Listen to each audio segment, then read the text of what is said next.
Hello, welcome. Today I'm going to be going over the rebalance of tanks that was introduced in patch 1.11.5.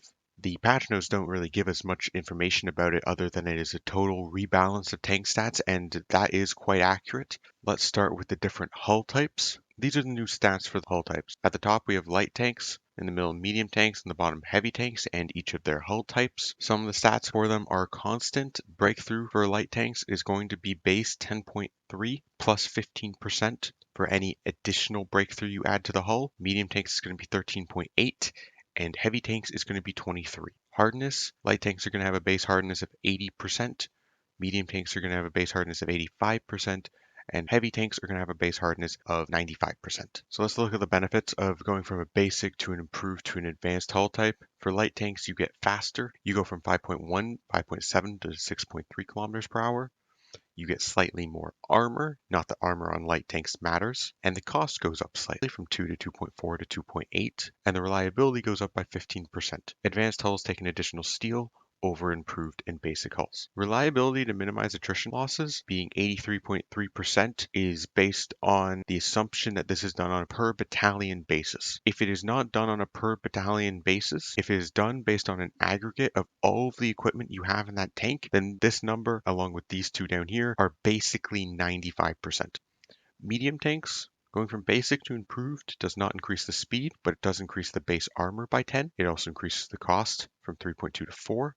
And you also get another 15% reliability. You get an additional 15% reliability going to advanced, 5.7 speed instead of 5.1, an additional 5 armor costs 4.8 rather than 4, and 2 steel instead of 1. In general, going from basic to improved hulls is quite the step up. Going from improved to advanced is less necessary. The reliability is nice and the little bit of extra speed is nice, but by and large, the rest of the stats are not significantly different. It is not absolutely necessary to rush the advanced hull. Now with heavy tanks, the speed goes from 4.6 to 5.1, going from basic to improved, but stays the same going up to advanced. The armor is 35, 55, 75, which is a substantial step up.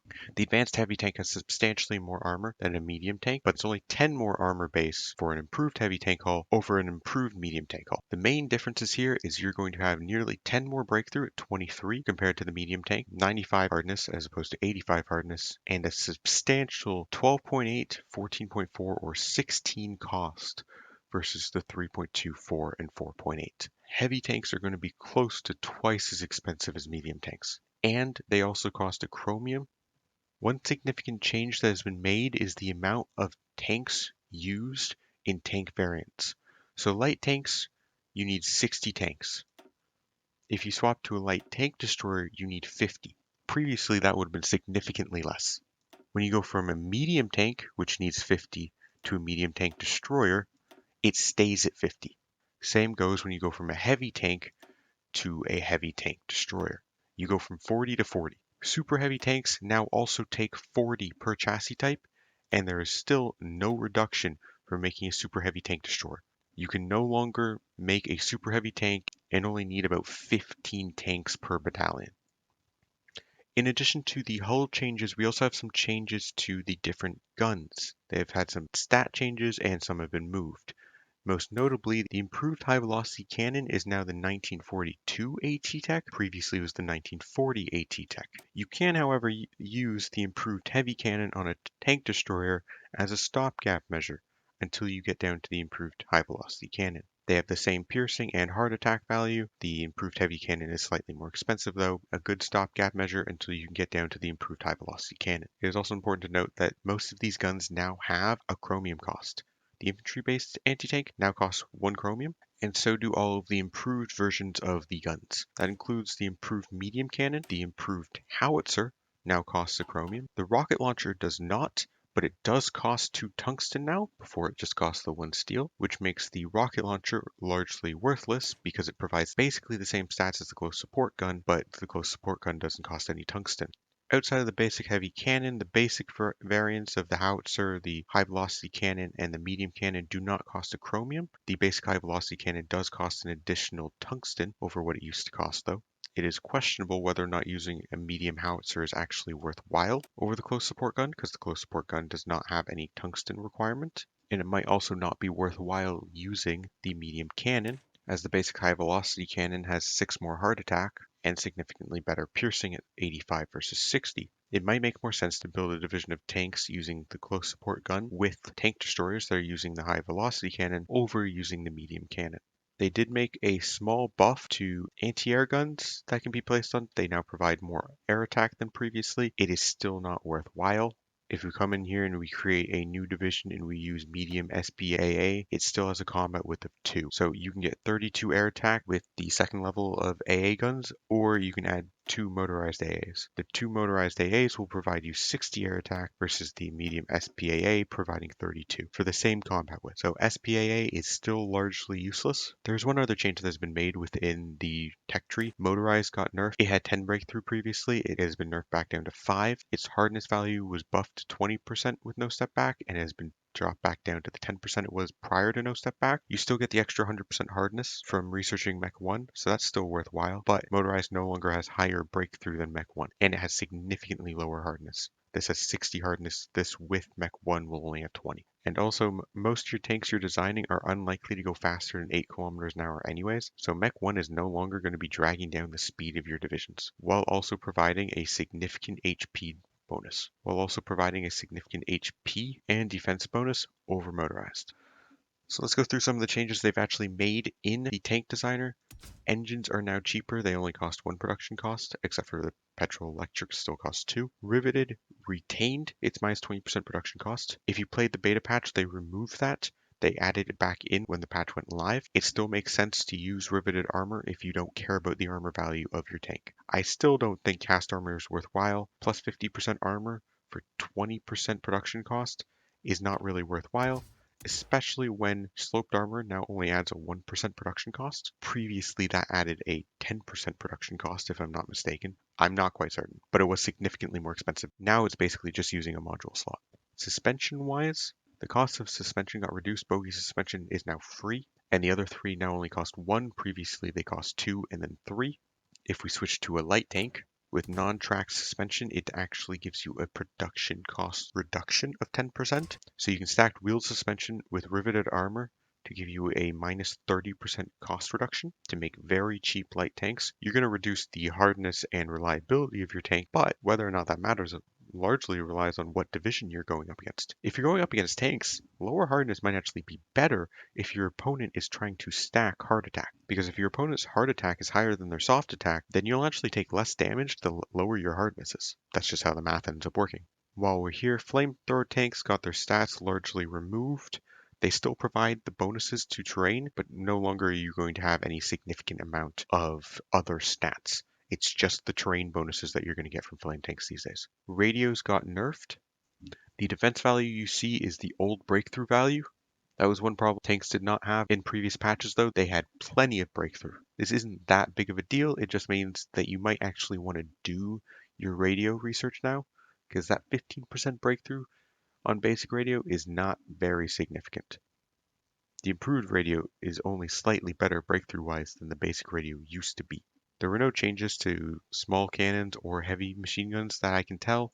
Same with most of the other modules, they do not seem changed outside of sloped armor. If you notice a change, please leave it in the comments below, but I have not noticed one. Turrets have not been significantly changed, other than superstructures have been fixed. Previously, you could put a light superstructure on a medium tank and still slap on a heavy cannon. That is no longer true. You still need to use the medium fixed superstructure now. It is important to note that all of these fixed superstructures have the same stats other than the production cost. So if you can get away with using a smaller one, so like on a heavy tank, if you're going to make a heavy tank destroyer, but you're still only going to use a heavy armament, it makes more sense to use the medium fixed superstructure rather than the heavy fixed superstructure because it's significantly cheaper. 1.5 versus 5, but they provide the exact same stats. So there's no point in not using the medium fixed superstructure. So now let's look at the different costs you're likely going to come across. So here's 2 different design philosophies for improved medium tanks. There's an assumption that you're going to pair these with some sort of tank destroyer to provide better piercing value if you're going to be using these in multiplayer. This design is a design that does not care about armor. It still cares about breakthrough. It does not care about armor in the slightest. And that is because medium tanks are going to be pierceable by enemy tanks regardless of what you do. So that's going to give you about a cost of 15. It's going to cost you tungsten and chromium. Now maybe you might go, well, if I'm pairing it with medium tank destroyers, why don't I put a howitzer on it? Sure, you could do that. You're going to substantially decrease the breakthrough on it though, both the speed and reliability of it, but you are going to get better soft attack, and maybe you deem that worthwhile. It's also going to up your steel costs. Improved medium howitzers cost an extra steel, but that's up to you. Heck, all of these modules up here are up to you. I have the easy maintenance on just because it gets you to that 85% for medium tanks, assuming that is how it's calculated. So this is the I don't care about getting pierced, I'm going to get pierced regardless tank. Now you can also put a bit of armor on them. When you have this 98 armor, this is going to result in you being almost unpierceable by enemy infantry. So if you know your enemy's going for an anti-tank build, this tank might be a little bit more worthwhile. And the main differences between the two are I've added sloped armor and I've gone from the riveted to the welded. And what that's going to do for you is instead of having 47 armor on your division, you are going to have 62 armor on your division. 62 is not quite unpierceable by infantry. 62 is enough that if your opponent is only using one line AT, or if they're just using support AT, you're not going to be pierced. But if they put 2 AT in their division, they're going to be able to pierce you, which means you're going to want to put on a little bit more armor. So if we select the tanks that actually have armor, make sure we're only using those, that's going to give you 70.6. And that is using a tank destroyer that has about 90 armor and a medium tank that has 106 armor. If you go for this more expensive medium tank design, you're not going to be pierced by enemy infantry, but you'll still be pierced by their tanks. These divisions were easily capable of piercing themselves. It is largely impossible to build an unpierceable tank. I'd just like to point that out there. If your opponent knows you're going to try for an unpierceable tank, and they're going to try and stack piercing because of that, that's going to give you about 169 armor. Well, if we come back to our medium tank and we add in our advanced medium tank and our advanced medium tank destroyer, we have 182 piercing. You largely cannot build an unpierceable tank if your opponent knows that you're going to be going for an unpierceable tank, which means it's just a waste of resources. Because if we come back here, this is the unpierceable tank design as an improved heavy tank. If we go in and find the advanced heavy tank, we're going to see 44 cost or 42 cost. And it's going to cost you 4 chromium to do that. Now, if you want to stack 20 armor and cast armor and sloped armor, you're going to end up with 246 armor, and that's going to look unpierceable. But when you actually put that in a division and you put in the mechanized, it's going to come down towards 160-ish, and that is pierceable. If they go and get either the advanced high velocity cannon or the advanced heavy cannon, they can pierce that. Even if they're using the improved high velocity cannon with a squeeze bore adapter, that's pretty likely to pierce, and it's a substantial cost. We're looking at 4 chromium here versus 2 chromium on the cheap design. There's also an assumption you're going to be adding some sort of tank destroyer with this. Let me go find the cheap design for the tank destroyer. So you have a cheap design for a tank destroyer. Now this may look dumb, but look at the heart attack on this. You don't really get much out of the radio. You don't get much out of the armor because you don't care about armor. Easy maintenance, well, you're already 87. That's pretty high. Armor skirts gives you a little bit of armor, a little bit of breakthrough, but again, that doesn't really matter much. So using a medium fixed superstructure to bring down that cost rather than a heavy fixed superstructure. Riveted armor, basically this tank is as slow as it can be while being allowed to save the design. You could try and up that. This tank and this tank destroyer is based on the idea that you are going to be pierced by enemy tanks, regardless of what you do, which is largely accurate. Now, you can build this slightly more expensive tank, gets you 125 armor. This will not be pierced by enemy infantry unless they have AT3. It's unlikely that they're going to have a significant amount of that in their divisions. Now, I am using diesel engines for reliability because these things have horrible reliability. And maybe you swap to Christie's because you want to go a little bit faster. That's up to you. But as it stands right now, it does not seem worthwhile to go for heavy tanks.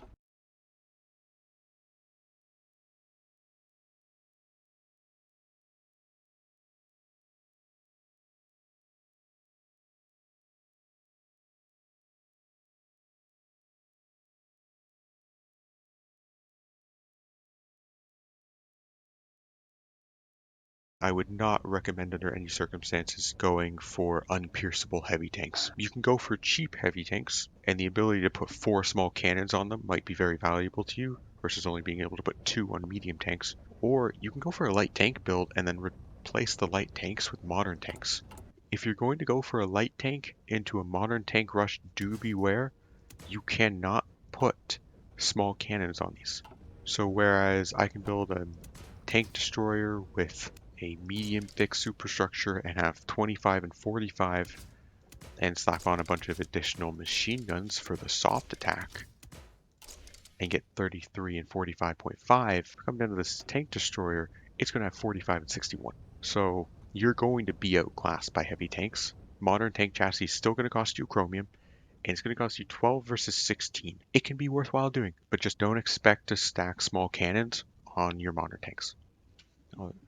Anyways, thank you for watching this video. I know I rambled on for quite a while, but I will be coming back with a guide for Japan. I swear, I know I've mentioned it like 3 times now, but I'll do it tomorrow morning. I'll do it tomorrow morning. It'll come out probably tomorrow afternoon. Anyways, thank you for watching this video, and I will see you guys. Anyways, thank you for watching this video, and I will see you guys later.